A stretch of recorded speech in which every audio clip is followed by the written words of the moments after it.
I'm Vicki Hogarth and welcome to Southwest Magazine. I'm here today on location in St. Andrews by the Sea at Sunbury Shores Arts and Nature Centre with artist Matthew-Robin Nye of the Goodnight Moon exhibit. Thank you so much for being here today, Matthew. Thank you for joining me. I appreciate it. I'm so delighted to be on set of where the magic has been happening as part of your exhibit. What inspired you to do this interactive 3D exhibit on a children's book that's so famous and has been famous for decades?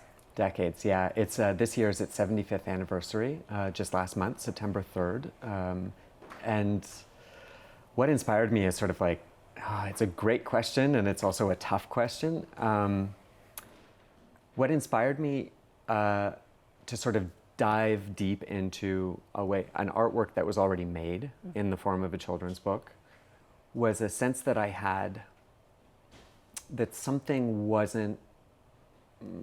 hadn't been totally assessed about it. There was something happening in the book that, as a sort of a pop cultural artifact, many people know it, but there's not really consensus on why it is so significant, why it's so important. And so it was a series of questions that drove me to make this exhibition, to make this set.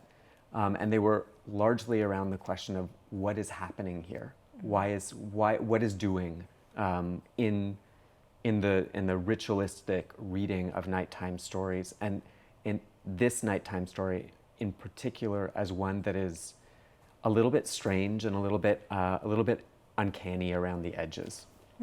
I didn't read this as a child, which is weird. I had to look it up. 1947 was when it was written. Yeah. I'm 43, so I guess my parents just didn't read it to me. Yeah. So I encountered it first as an adult. Yeah.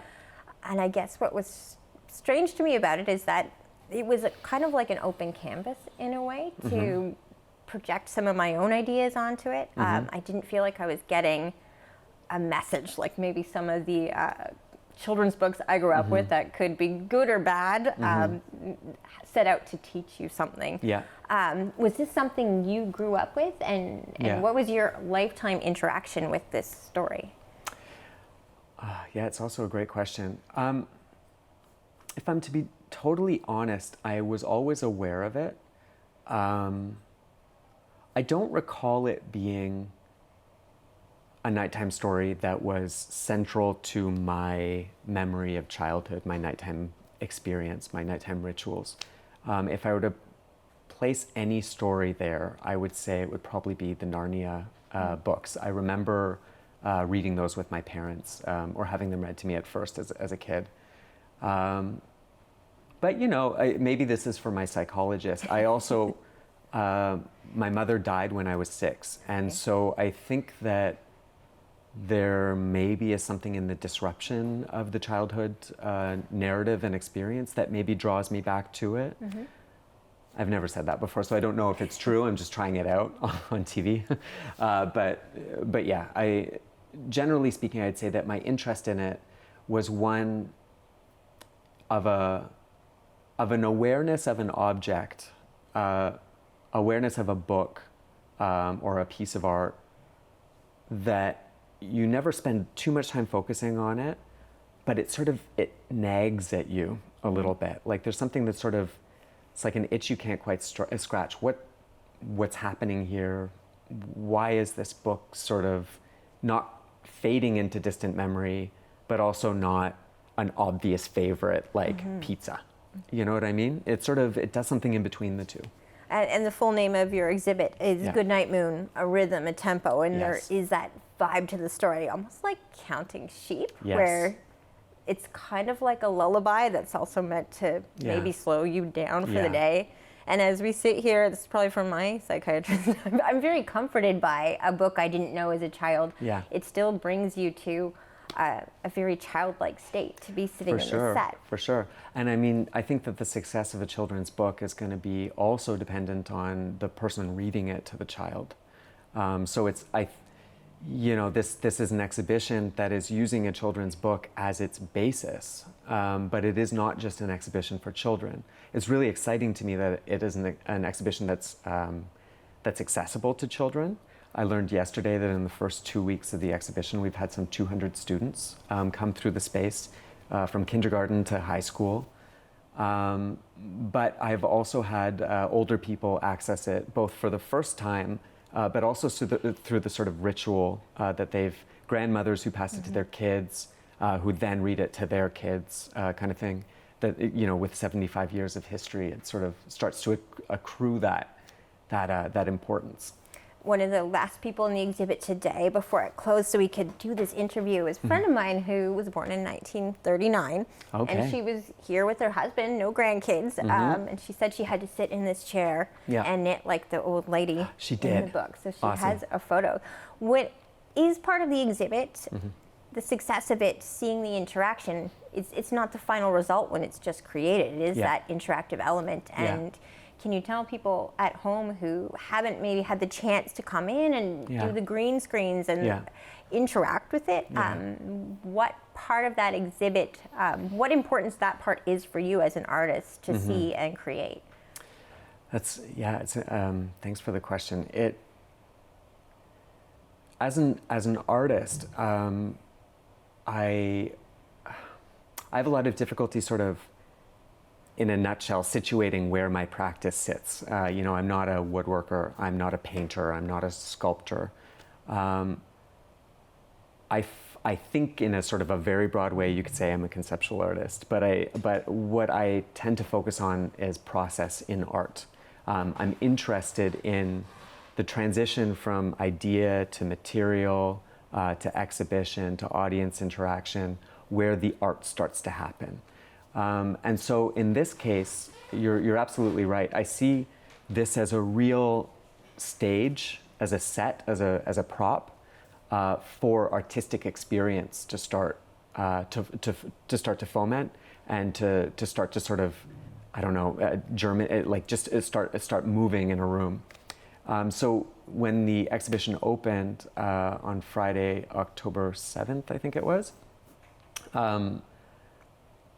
that's when the artwork started in earnest. There were all sorts of tendencies and processes, both interpersonal, material, that were leading up to it. But when people came into the space for the first time, that's when the question, what's happening here, started to become, hopefully, an artful experience. And so you mentioned the green screens.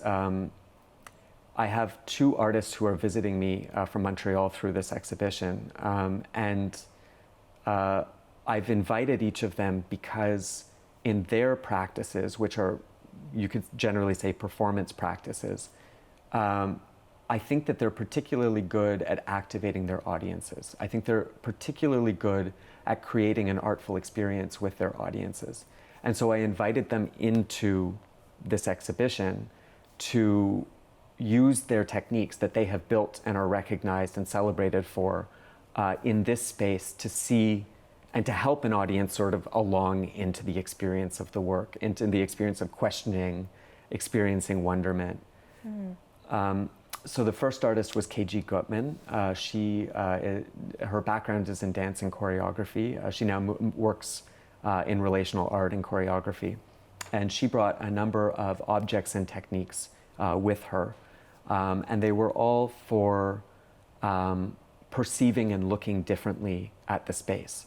So she looks at objects, documentation, and she treats them as images. And what she tries to do is develop ways of touching images through peripheral vision, through extended touch, through mediation with technology, as ways to experience the image differently and new in a way.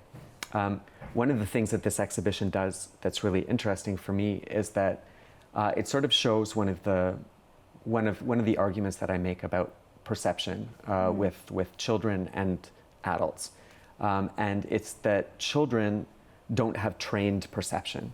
The easiest way to sort of show an example of that is that you have to teach a child to select a yellow circle. You have to teach them to find a shape. Their way of perceiving the world is much more open and untrained in some ways. Whereas if I ask you to find the telephone behind me, you can do it very quickly. And that's a way of subtracting out the background. But in that subtracting out, you lose information. It's a way that we cope with the world, because you can't be 100% open to everything in front of you all the time. You'd go mad, or at least you'd have a lot of difficulty. So KG, though, brings in, to me, a childlike wonderment back to perception through her techniques. So when she touches something with these extended, soft gloves, you're touching, and you have to close your eyes and feel objects and touch objects. You start to hold and touch and feel texture differently. She has these boxes, which are like a periscope, but you look through it and you see perpendicularly, so you see the image in that direction. And in that way, you're arranging an image in a somewhat unnatural way, but it also makes you look more carefully at what's coming through in order to understand it. And then she has a green screen device where people can wrap themselves in cloaks. There are cardboard objects, and you can hide yourself within an image, within there's a large black television off camera here. And people play with a green screen in the set, both becoming invisible in it, maybe just showing a leg and nothing else. My stepmother sat in the bed and put the green screen blanket over her, so it was just her head sitting on the pillow, so it looked like she was sleeping in the pillow. So that's the first artist that's joining us, has joined. It's very rare to come to a museum or gallery and see something like this that really is accessible to all ages. And then I think of quotes like Picasso's famous one, "Everyone's born an artist, but the trouble is staying one," or the Impressionists who tried to see the world through a child's eyes, and yet were so already obviously in their own style that you can never really escape that adulthood.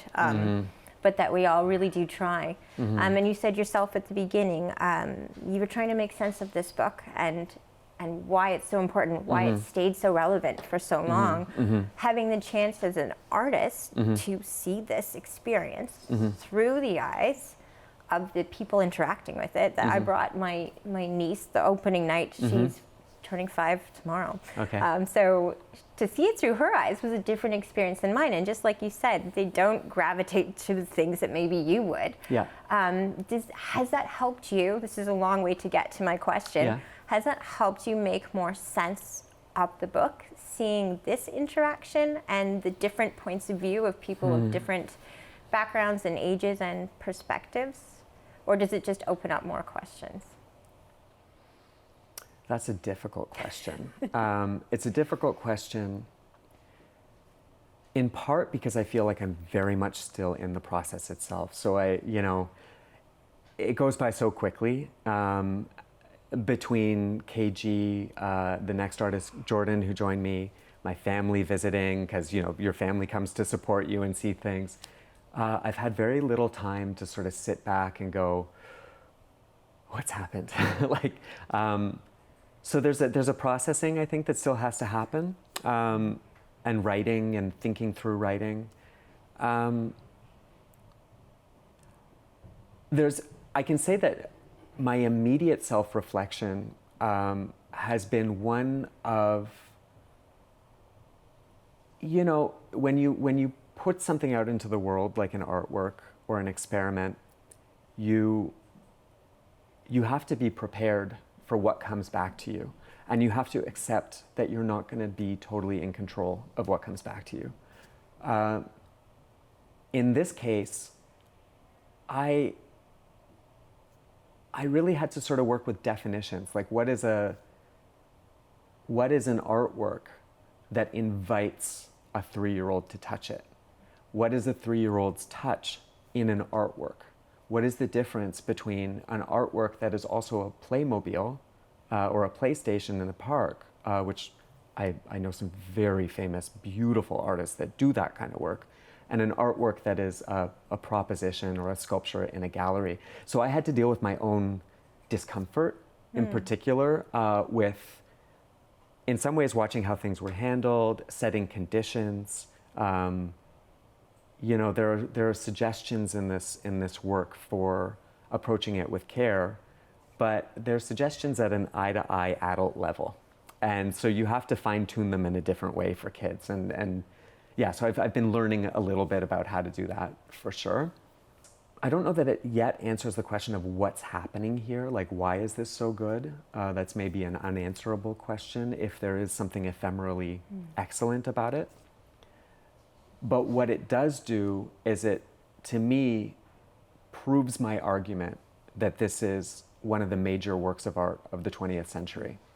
I think in many ways this book and this collaboration between Margaret Wise Brown and Clement Hurd, it's respected. It gets written about in the New Yorker. It gets, I'm not uncovering an unknown entity, but I don't think in the halls of art history, children's literature, the work that is the collaboration between Margaret Wise Brown and Clement Hurd is recognized as something as important as a Picasso. But I would argue that that judgment that adults have towards things that are made for children should be reevaluated. And your work is receiving its own praise. You have some exciting news about where this is going next, just based on some of the best of the art world coming here to see it. Can you tell us a little bit about that? I am thrilled. In one of these sort of, these things don't happen very often for anyone, and I certainly didn't expect it for myself or this work. But the manager of collections from the Beaverbrook Gallery in Fredericton happened to stop by last week, and I guess the work, the proposition moved him, and he invited me to move it to the Beaverbrook when we strike it here. Wow. Yeah. So obviously the exhibit traveling will keep you in New Brunswick a little longer, but when will you be going back to Montreal, your home, and can you tell us about the thesis you're also working on? Sure, yeah. I will, whether or not I go back to Montreal, I'll be spending more time in New Brunswick for the next month, which I'm very happy about. I've had a really wonderful time here. I am just finishing my PhD, my doctoral thesis at Concordia University. So when I go back to Montreal, I'm going to be going back to the research groups that I'm part of to writing my thesis in preparation for submission next spring.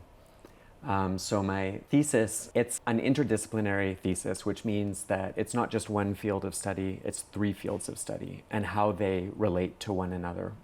So my fields of study are fine art, both the making of it and the study of it, philosophy, in particular metaphysics, which is how the world comes together, the details that create the present conditions for life in some ways. It's a very pragmatic philosophy, and performance studies, which is otherwise known as gender studies, sexuality studies, studies of how people identify themselves and perform themselves. So the common thread that sort of moves through those is trying to account for, using art as a research tool in some ways, how we come to identify the people that we are, who we are, how we behave, and how we interact with each other as a result of it. So my thesis is called Flourishing Shimmers in Queer Art and Performance.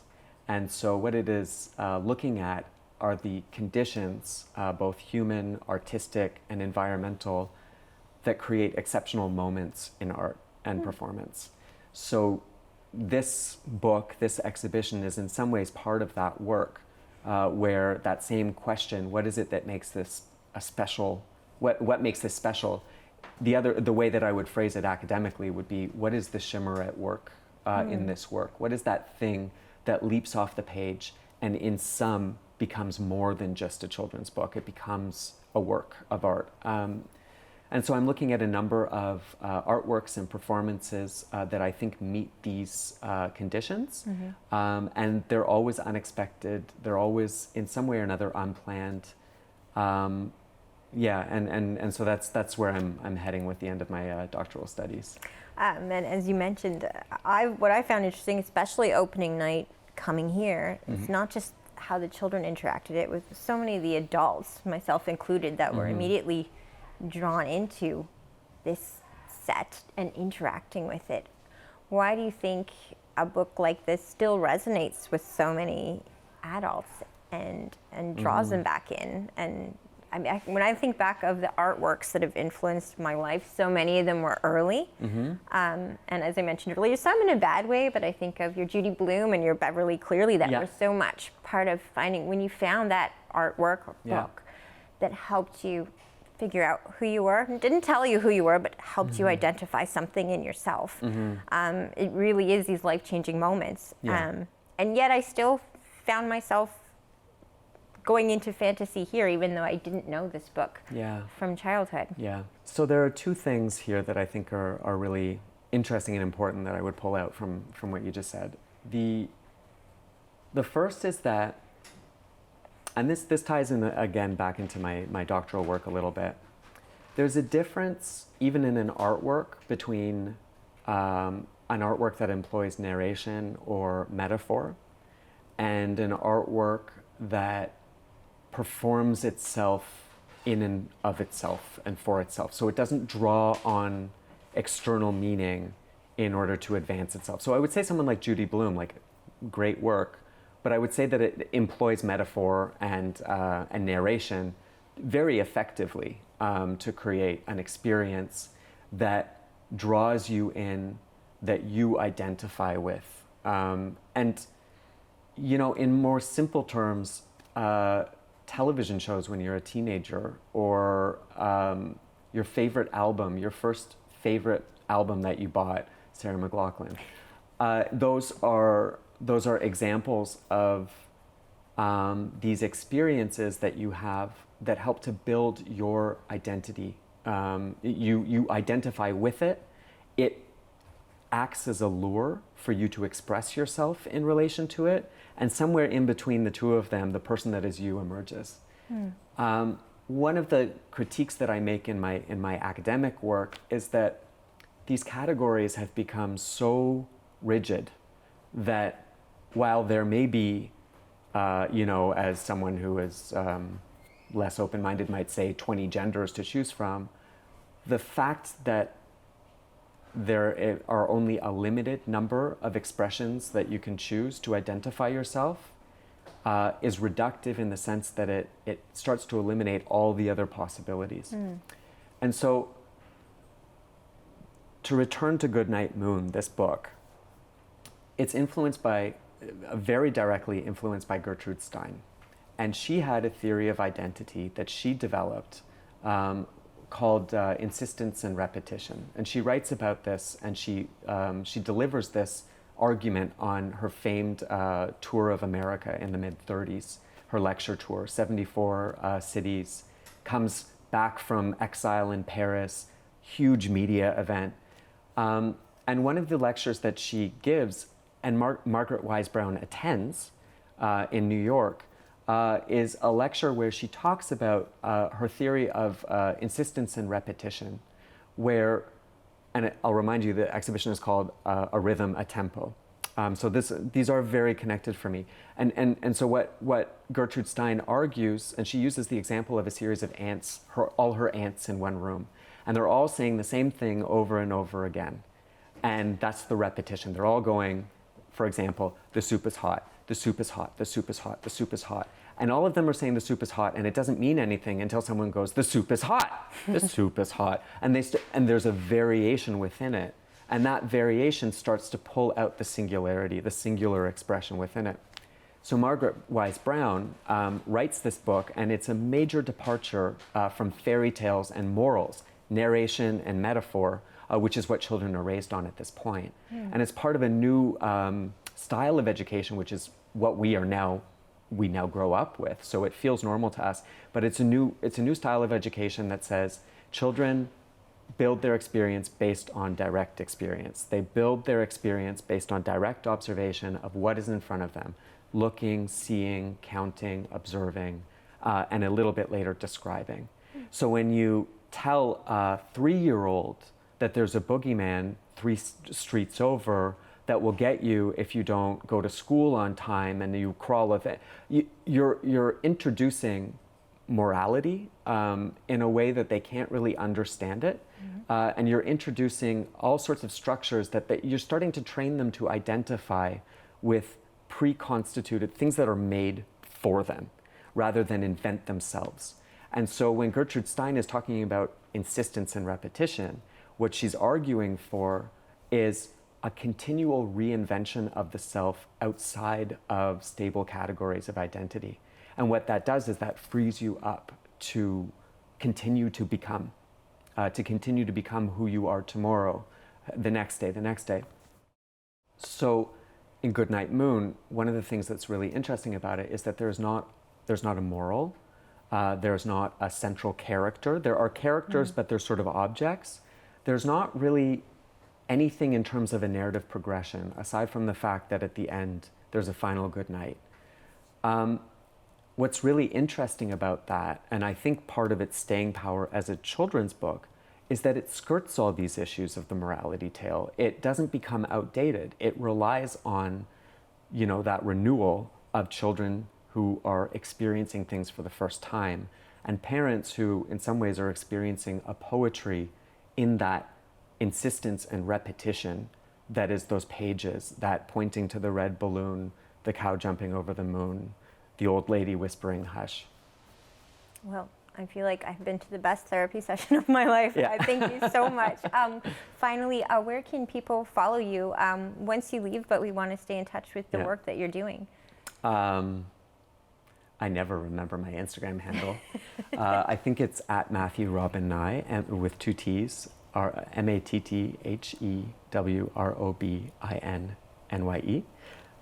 and the same MatthewRobinNye.com is my website.